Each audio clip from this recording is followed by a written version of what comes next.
Yo, what is up YouTube, man? Today we are talking about the badge post-move lockdown and how this badge is really slept on. A lot of people would consider this one of the worst defensive badges to have on in the game. Most people won't even consider running it, but it actually is a very effective badge. If you see what the description says, it strengthens a player's ability to guard the post, like post spins, like drop steps, and it gives you a better chance at stripping the ball from the defender. So if you're ever going up against a 7'3" build that is mashing in the paint, this badge is definitely something that is going to help you get more stops on them, whether that's strips, whether that's getting stonewall animations where they can't actually get anything up on you. And if you pair this with something like paint intimidation, interior badge drop, or stuff blocks, they are going to have a nightmare of a time. Now in this first gameplay I got for you guys, I'm going up against a post scorer, and you're going to see this badge really putting in work. Now on my 7'3" center, I don't have max interior defense. I have it pretty high, you know, I can get post-move lockdown on gold, and I also don't have high strength. It's in the 60s. A lot of people are weary about that whenever they ask if they should make my build,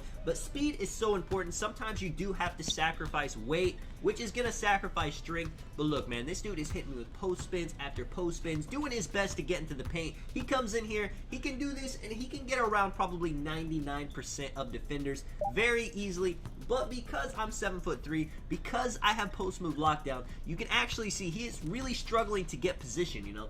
It is very easy to mash this year, we all know that, if you have a, 7-foot+ build and high close shot. But you still have to get in the paint area to actually mash, and post-move lockdown is gonna make that almost impossible. I mean, this dude told me he had high strength. He was actually using post-move lockdown as well. If you guys do end up making a center and you don't put high strength on your build, definitely throw post-move lockdown on. Now, if you have strength, 99 strength, and someone's trying to back you down with 50 strength, even if they're 7'3", they're gonna have a hard time. I would say strength is, pretty much the same thing as post-move lockdown. Just having the badge on makes up for it. And if you have a build with 99 strength and post-move lockdown, I feel like you're gonna get a lot of those throw them back animations. You see, man, I gotta show a little bit of offense right here, shooting a 3. Now, I am going to admit a truth to you about having this badge. Defensive badge points are valuable, and in a game where you rarely see post scores, and I'm talking about rarely, I mean, in Comp Pro-Am, you're going to have a 7'3" at center, but he's not going to be doing drop step, he's not going to be doing post spins, he's going to get offensive rebounds, or his point guard is going to hit him when he's driving to the paint, and he's just going to pump fake and go up. He's not actually going to back his way down to the paint, so having it in that regard is not going to be that useful. And if you're in a 1v1 situation, like I am right here, where you get matched up against a post scorer, this badge could help you win the game, but it took me a lot of gameplays to get footage. I'm talking about 30, 40 games. I went in there, I'm like, let me go up against a few post scores, see if this badge works. And, 9 out of 10 times, 19 out of 20 times, even 29 out of 30 times, you're just not going to go up against a center. And if you do, like I'll show you guys in these next clips, they don't even do drop steps, they don't do post spins, they'll do weird things in the post, where post-move lockdown really isn't coming into play. So if you're trying to be the most effective with your defensive badge points, having post-move lockdown on, just for those rare occasions where you do go up against a center, it's probably not going to be worth it. Now, I want to be clear about one other thing too. When somebody is backing me down in the post, that's not post-move lockdown that's keeping me from getting back down. It's actually brick wall. They made brick wall essentially moving truck from old games. Now, in this gameplay, I'm on my 6'8". I have silver post-move lockdown. I was testing it out because it was super effective even at a silver level, so you didn't even need to have it at gold or Hall of Fame.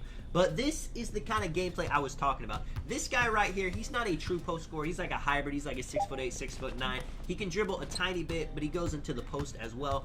But as you're gonna see, even when he goes into the post, it's not like he's hitting me with post spins. It's not like he's really hitting me with drop step. He does do it a few times, but mainly he's just kind of wiggling around trying to get close shots up, and post-move lockdown is doing nothing for me in these situations. Now, that does make it just a bit hard to justify having on.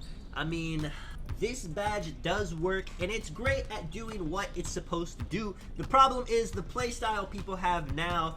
It's not really something that you're going to run into. If it was 2K19, 2K18, 2K20, where post scores were everywhere, and then absolutely you'd want to throw this badge on, and they actually had the badge in those games. It was a little bit slept on, but with how it is now, man, it's probably not worth throwing on. Let me know what you guys think. Let me know if you guys run post-move lockdown. Let me know if you guys run into more post scorers and you have a center that maybe has high strength and you feel like you don't need post-move lockdown. Let me know if you use it, say, on a guard, on a 6'9", on bronze or silver, and you think that helps with bumps.